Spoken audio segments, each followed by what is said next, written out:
Hello, hello, everyone. Reverend Elvia. Hello and welcome to Sunday Morning Grace. Reverend Peter here. Excited to be sharing space with all of you and really feeling that this topic, the hidden power of vulnerability, is such an important theme, especially, this month. It's Black History Month. It's, I know, Women's Heart Health Month. It's also, of course, Valentine's Day, the month of love. And all of those topics seem very related to the theme of vulnerability, which that is the word actually that all of us, all of the ministers here at Divine Order of the Sacred Rose are going to be focusing on with our Sunday morning grace offerings is the word vulnerability and sharing our wisdom around that and our experience and opening the conversation, of course, to all of you. And I think part of the reason we wanted to explore that is because I think people hear vulnerability and there's kind of two reactions. It's like no, that doesn't exist, or I'm going to go run and hide. Like it tends to have like a very negative connotation to it. And we wanted to shed some light on why it shouldn't be a negative connotation. Yeah, and so there's 3 points. We like to have our bullet points here so that we're organized about how we're talking to you guys. And the first one is really accepting that we're all vulnerable. And I think the ego is like, I'm not vulnerable, but we are. I mean, we could die this afternoon. We could all kinds of things could happen. Accepting that we are vulnerable is, I think, job number one. It is, and I think that part of that is that if we don't accept it, then we kind of live in a tower, right? We kind of put up all these walls that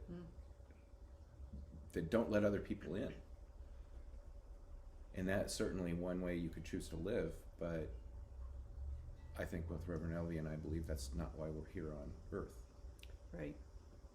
And when I first started thinking about vulnerability and what we're doing here with you guys today, the first image that came to me, and I feel even a little bit shy and vulnerable saying this, but being stripped down naked, like just having nothing on, and how completely, totally vulnerable I would feel doing that. And I know some people are totally cool doing that. I personally am not.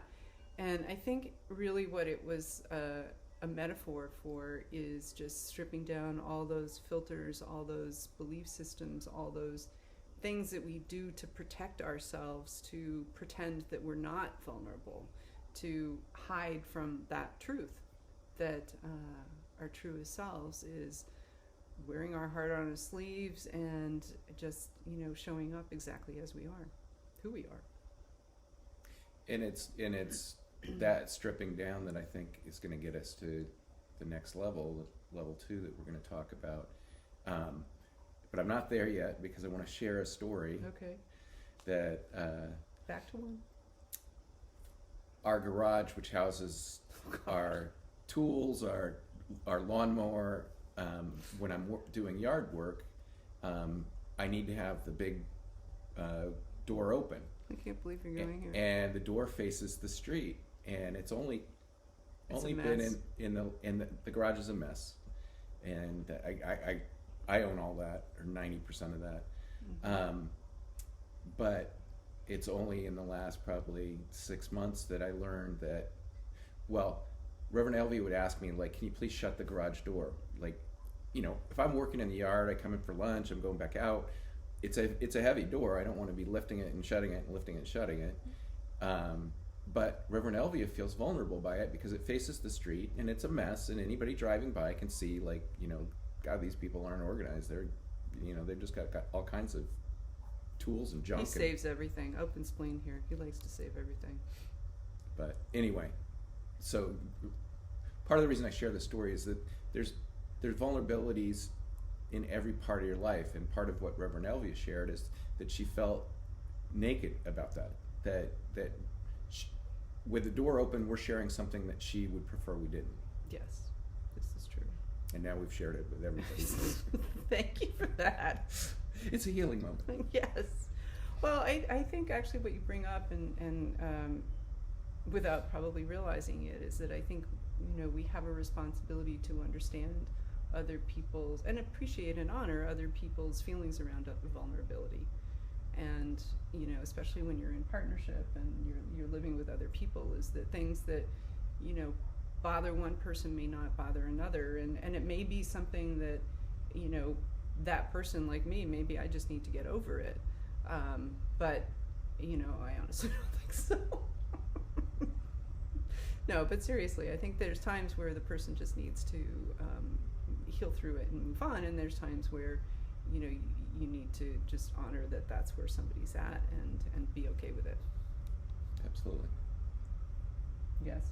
So I've changed my behavior. I try to keep the door shut more often and keep it open less. And I'm grateful for that. Very much so. All right, so now. And I think that brings us right into point 2. I'm noticing it's a V, vulnerability. Yeah, there you go.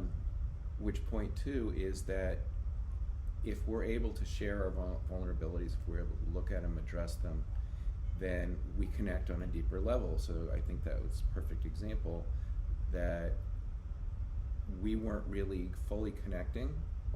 She would make comments about the door being open, but we weren't fully connecting on the root cause. And once we were able to do that, it's kind of a silly example, but it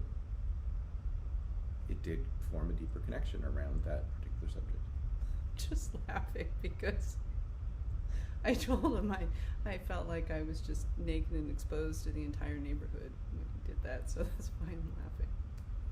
Anyway, we digress, but this is a serious topic, and I think it is important to connect and to talk and to be real about it. We always like to weave in examples of what we're talking about just to make it real from our perspective, to be vulnerable ourselves, because, vulnerability is a connecting point, as Peter just mentioned. And just this morning, somebody commented on a post that I made like 4 years ago around my journey with Hashimoto's, and I took that as a little wink from the angels that, this is a good topic to share here, because I know a lot of people are dealing with autoimmune conditions. Hashimoto's is just one of them, and it's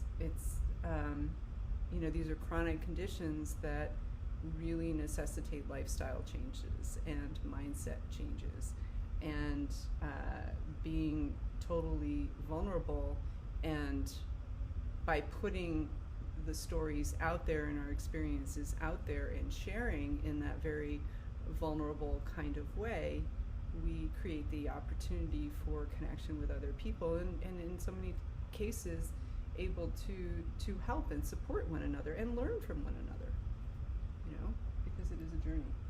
Absolutely. And as Reverend Elvia and I were talking about it and her Hashimoto's journey, one of the things that came to mind is that it's her journey is helping her, and by her facing her journey with it, it's helped her to be a better coach, to be a better healer, because she has an understanding that, like a cold that it's here, and then a week or maybe even a month, it goes away, and then you're kind of done with it. And there are other things like what she's been going through that are long lasting, and it's a whole, when you have a short illness, I think we know it's like, okay, this is crappy, but I'm going to get through it. And when you have something that's longer, it's harder on the psyche. I think community becomes a more important part of it, and with COVID, and so many people dealing with COVID, people even in our community dealing with COVID, having that community support, that community wisdom, you will, unless I slip up, you will never hear me say that I have Hashimoto's. And I always, I don't want to define myself by any diagnosis. Instead, I will say that I'm dancing with it, and it certainly means that I have to manage my time differently. But I think sometimes, and recently, Peter and I had a conversation because he wasn't, he told his soccer buddies that he couldn't play soccer. He didn't want to risk playing soccer during COVID, even in the middle of winter. Yes, they like to do that because he was worried about his wife's health. And, metaphysically speaking, I don't want anyone to see me as unwell. And I think it's important to have dialogues and to experience the vulnerability, but from a metaphysical perspective, the focus needs to be on the higher plane. And so, yes, I'm dancing with Hashimoto's. I moderate my lifestyle because of it, and I am not going to see myself as sick.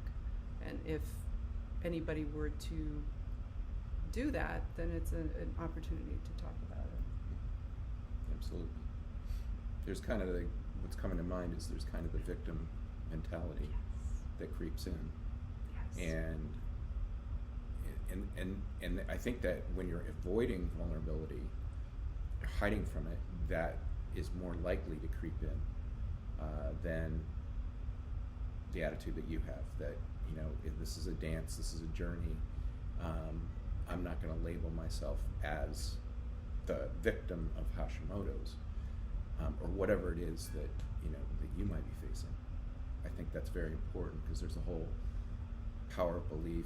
If any of you studied any Dr. Bruce Lipton's work, Biology of Belief.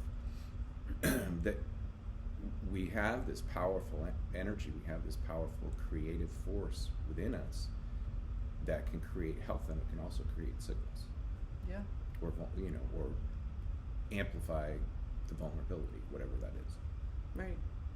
Yeah. And you know what? Honestly, I think back to when I first started this dance 10 years ago, and I'm in such a better place than I was then. It's just energy-wise. It's yeah. So that's a really good point, because I do think that there is a relationship between vulnerability, the shadow side of vulnerability, and victimhood. So I really love that came forward. So yeah, I think our point number 2 is really, embracing the fact that we're vulnerable in those unique areas that each of us are. Where is there opportunity for community? Where is there opportunity for connection? And going deeper into our own relationship with Source. And it's through that, again, sort of repeating myself, but we get to a deeper understanding for our own selves as well as with others. Mm-hmm. That can spawn compassion, it can spawn healing, Mm-hmm. It can spawn a lot of things that just won't occur if we don't allow it to happen. Yeah, and what you weren't repeating yourself, because what you're also touching on too is the learning that came about as part of my understanding my human design, how my energy is wired, what things that I have had habitually as behavioral patterns that are not in support of my health.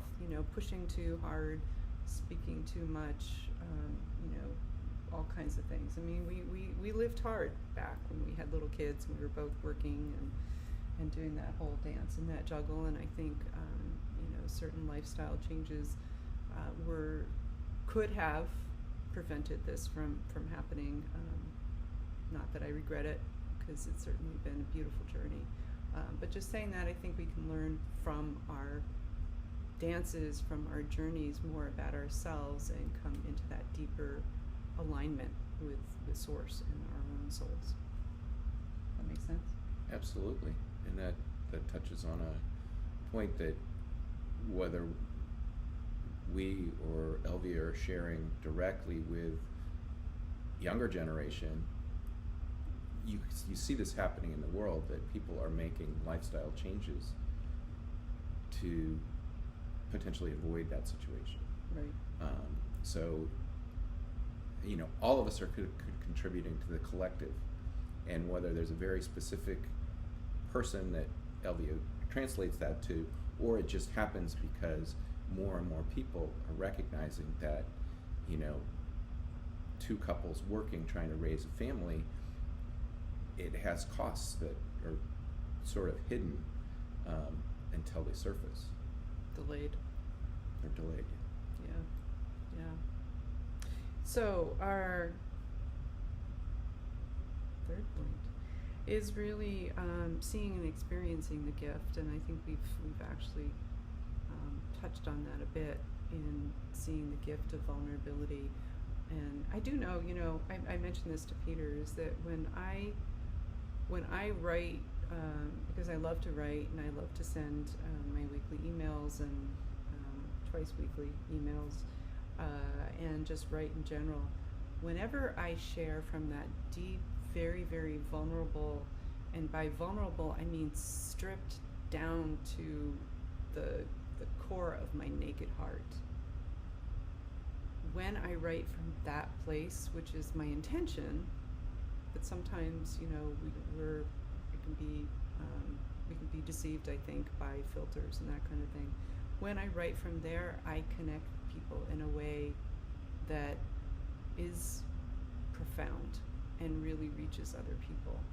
And I think everybody, even though we started out saying that we have this I don't want to be vulnerable thing, but and this is where the hidden power of vulnerability, I think, comes in, because when we're really, really vulnerable, we are actually at our strongest, because we're able to reach other people, we're able to reach each other, we're able to reach into our own connection and relationship with Source in a way that can't happen otherwise. That's stripped down through all the filters, all the layers, all the false protection to the truth of who we are. And we've been so conditioned to hide the truth of who we are that the only way to get there actually is to be completely vulnerable. Absolutely. I think when I think about the gift of vulnerability, of course it has to do with human design. Of course.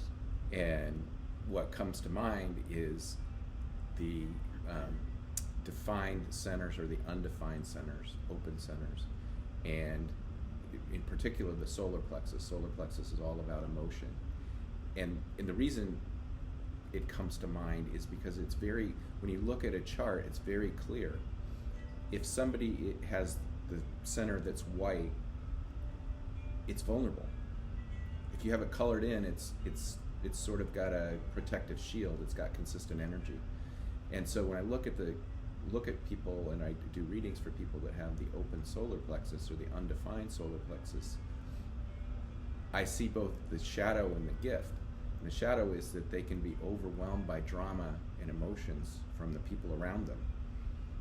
But the gift is that they can be extremely intelligent. They can be extremely intuitive about the emotions. That's, their husband, their wife walks in the door, or their child, they can immediately sense, like, are they having a good day? Are they having a bad day? Are they frustrated? Are they mad?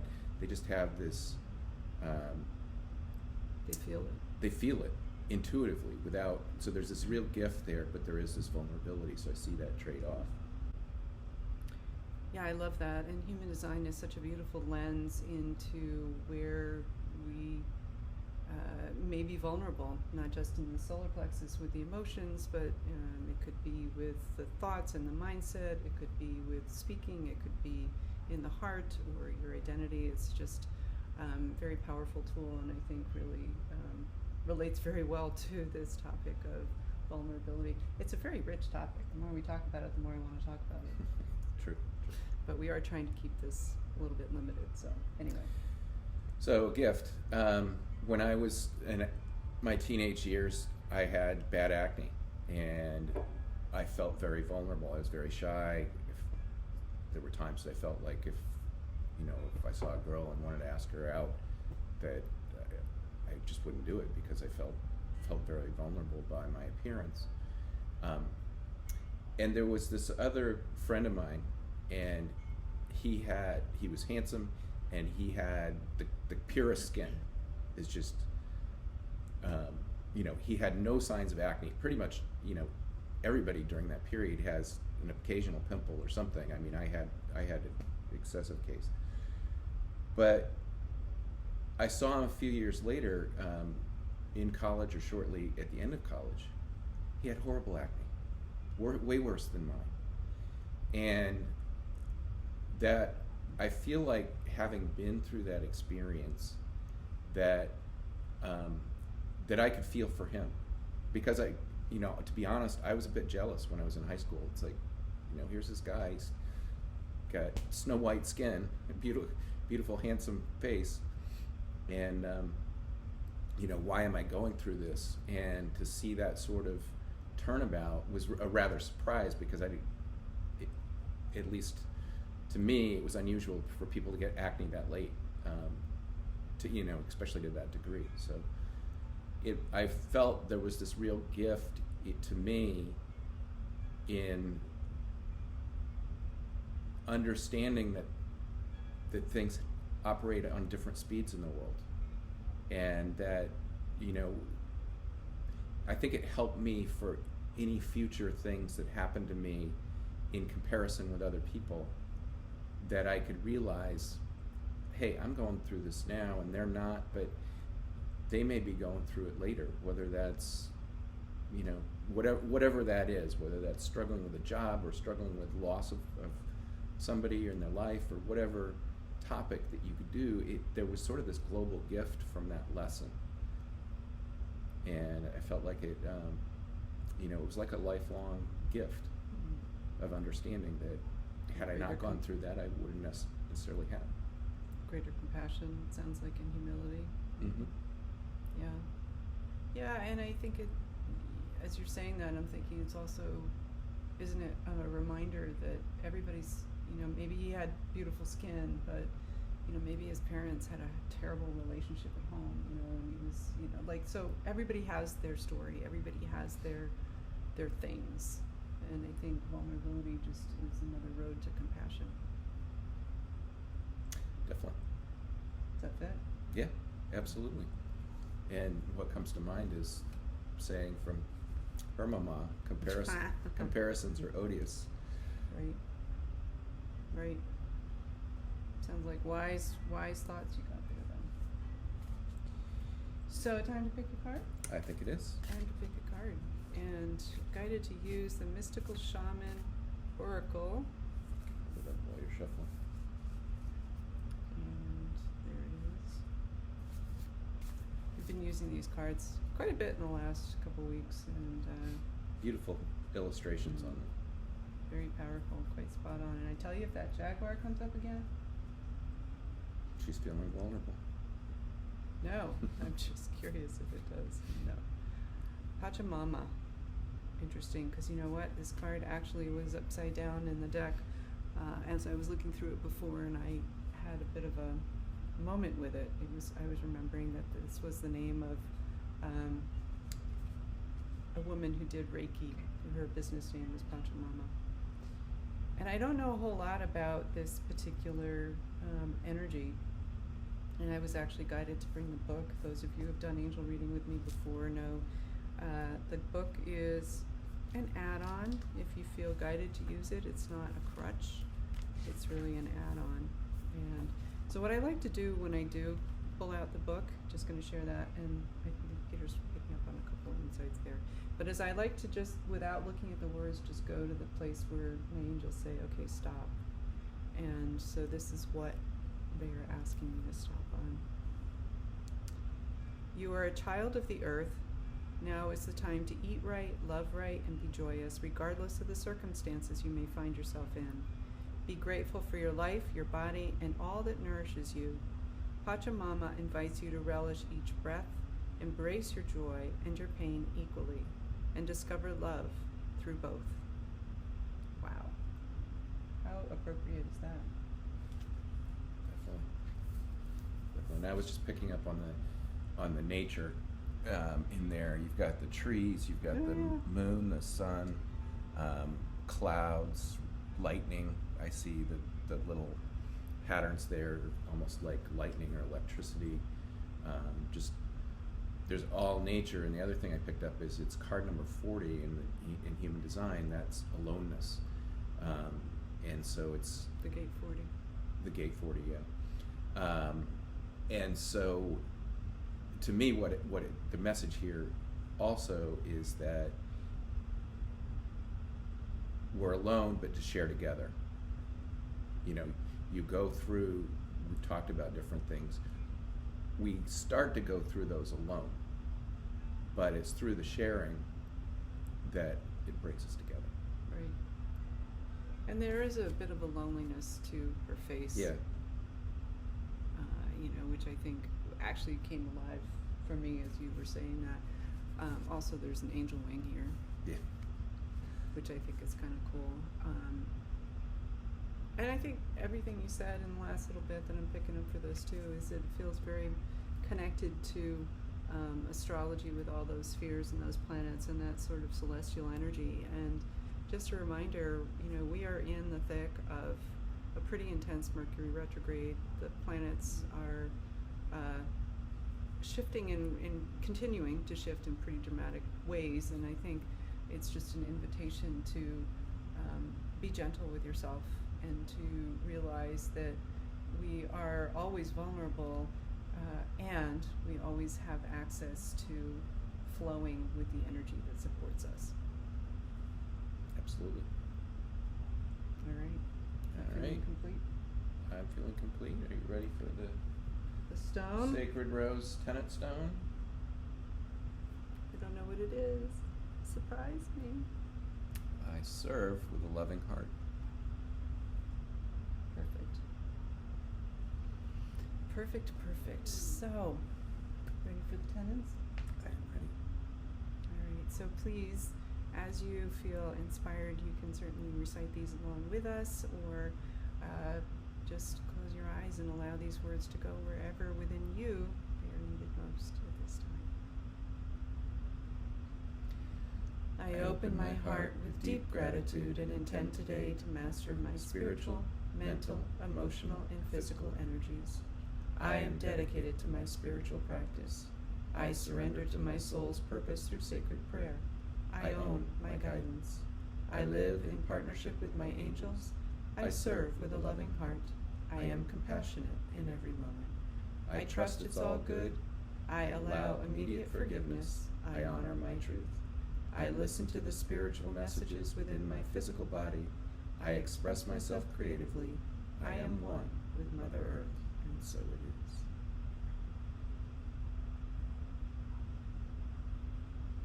So much love to each and every one of you, and Reverend Marianne and Reverend Jamie will be back next week with a live Sunday morning grace, so watch the Facebook group or the YouTube channel for more information on that.